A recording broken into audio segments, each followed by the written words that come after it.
Hey everyone, Rogue Leader here, back with another video, and today we are going to be looking at another Lego Superman set. I wasn't really planning on doing this in honor of the new Superman movie coming out, plus it's been a few weeks since it came out, but I figured I would go ahead and do it because I wanted to, and this is a set I hadn't gone around to reviewing yet, so I would. This, of course, is set 76046, the Hero of Justice Sky High Battle from Batman vs. Superman, otherwise known as the Batman vs. Superman Batwing. It's got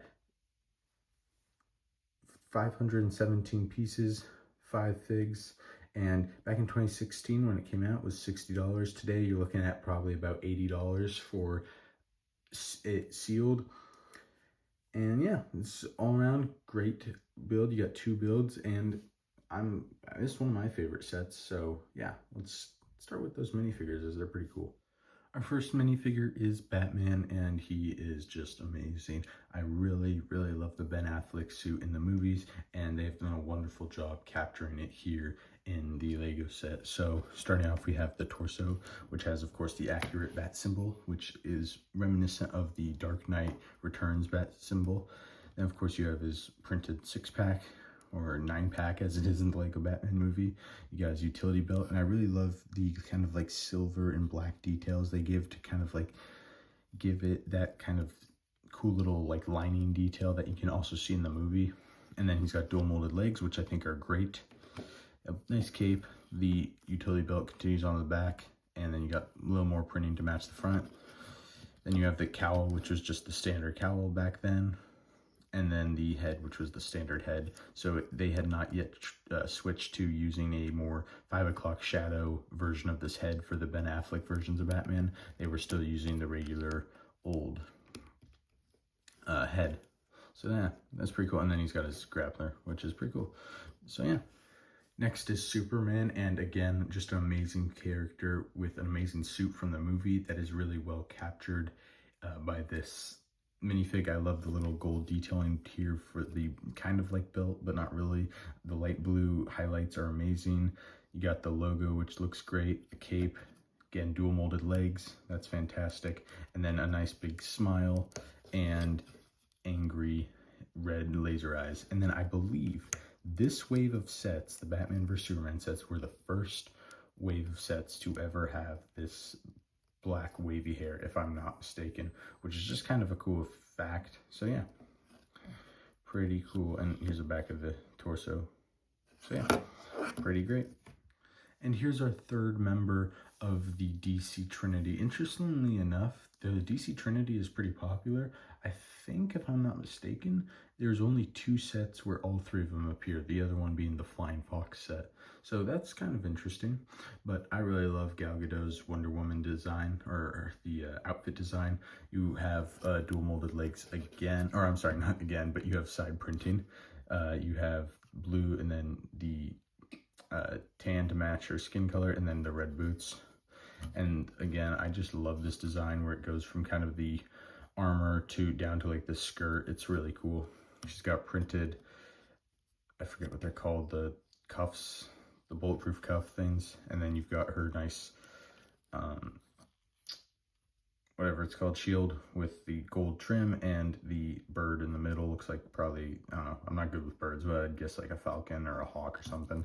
And then you got her just basic sword, and then you got her head, which is printed, has a printed tiara piece. I forget what it's called.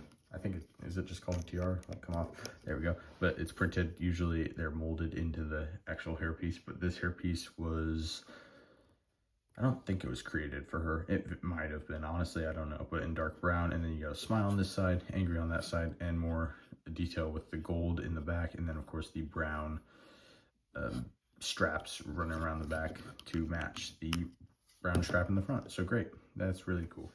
Despite these next 2 minifigures being exclusive, they really are the least interesting. First, you have Lois Lane, who just has a basic reporter's outfit with a white shirt and black coat. She's got a camera, and then she's got just the basic female hairpiece in dark orange, and her face is kind of disturbed on this one, or maybe just kind of more straightforward. And then this one is definitely more disturbed or scared.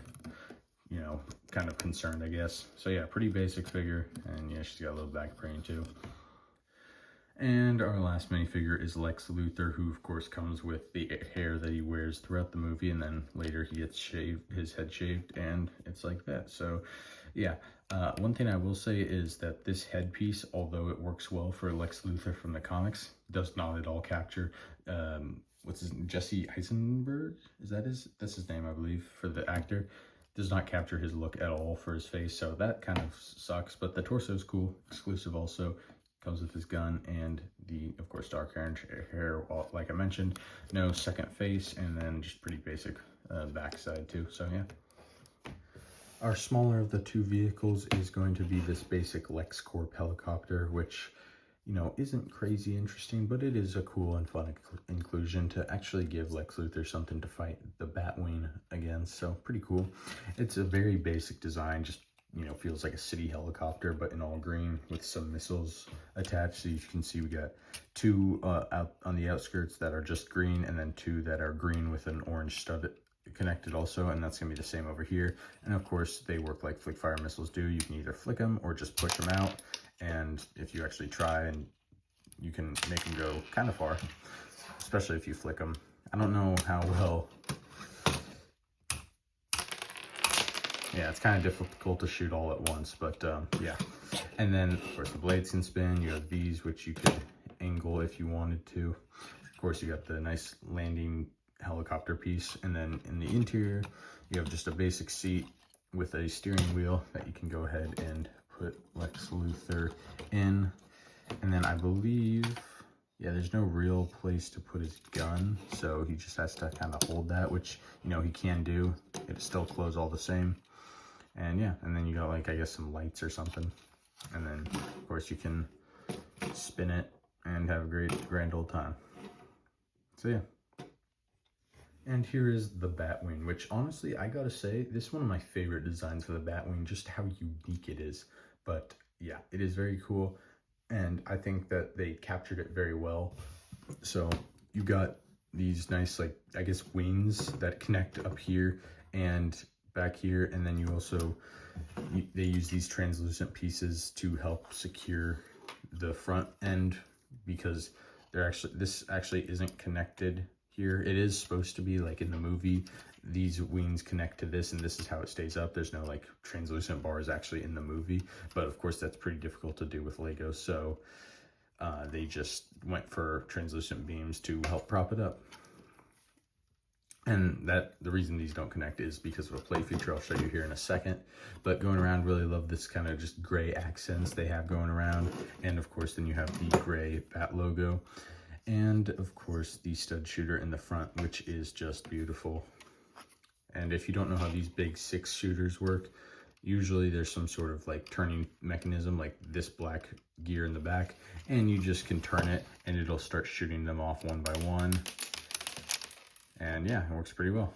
So yeah, you can shoot off multiple.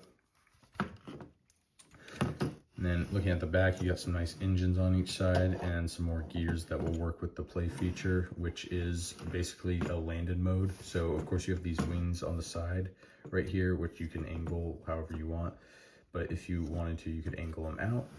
And then this gray piece sticking out, you can push it down and it'll push the engines down and the wings up. So let me zoom out a little bit if it'll let me. Nope. So basically what you're going to do is just pull it down and it'll pull the wings together like that for a bit more of a landed look. And then of course the engines go down. So yeah, and that's why the play feature, why it can't connect, is because this needs to be loose so it can go up and down. And then looking at the actual body of the build, you got some more piece in the back you can angle if you wanted to. And then you got some more gray accents, and you know, really cool. I will say that I wish this area was maybe a bit more tiled off, but whatever. And then interestingly enough, these are the exact same pieces that are used for the Batmobile windshield, and they work the exact same. You can lift them up separately or together. You lift them up straight to the top, and then you can pull them apart and it makes a cool little shape, exactly how the other ones work. And also, interestingly enough, you know, it makes sense because they were designed together and they're both Batman vehicles. The interior of the Batmobile from Batman vs Superman also features a very blue accented interior with lots of blue control panels and whatnot. But yeah, you can see you can put them in there. Unfortunately, I don't really love this about many ships and vehicles, including ones from like Star Wars or Marvel, but you have to lay the character all the way down, and it's like, that's not really how you pilot a ship, but you know, whatever. And then kind of hard to see, but you gotta need it to focus. Control panel of the helicopter, the LexCorp helicopter. You know, he's got some red buttons to press, and then get that to, there we go. And you can just close it right up. He fits, of course, perfectly. Again, no real place for the weapon, that being the grappler. So yeah, but underneath, pretty basic. You got some blue pieces that just kind of help make it stationary. And yeah, all in all, great set. You know, very quick review, I guess, but there wasn't a whole lot to show you. I just, you know, I mean, the stickers here, there's like only 3 or 4, but I think this is a fantastic set. And definitely the best of the Batman vs Superman. No, I really like that Batmobile. I really like that Batmobile. But in terms of play sets, probably this. You get Batman, Superman, Wonder Woman, plus a Lex Luthor helicopter. Who wouldn't like that? So, but I think my personal favorite's still the Batmobile. Anyways, that is pretty much it, I guess, for this review. You know, it felt short, and I don't know how short it'll be when I edit it all together, but it felt kind of short. So yeah, anyways, let me know what you guys think of this set. I personally think it's a great set. You know, I know a lot of people dislike the movie, but if you like the movie or like the DCEU, definitely worth the pickup. I mean, you get 4 big players in the DCU with the Trinity and Lois, who all have, you know, reappearing roles. I mean, Superman and Lois, well, Lois was in both Superman films and the Justice League. Superman was in both Superman films and the Justice League and Black Adam, and then Batman was in a handful of movies. The Flash, Wonder Woman was also in The Flash. I forget about that. But yeah, anyways, that's my review of the set. Tell me what you guys think about this, and yeah, I hope you enjoyed. Like and subscribe. Bye.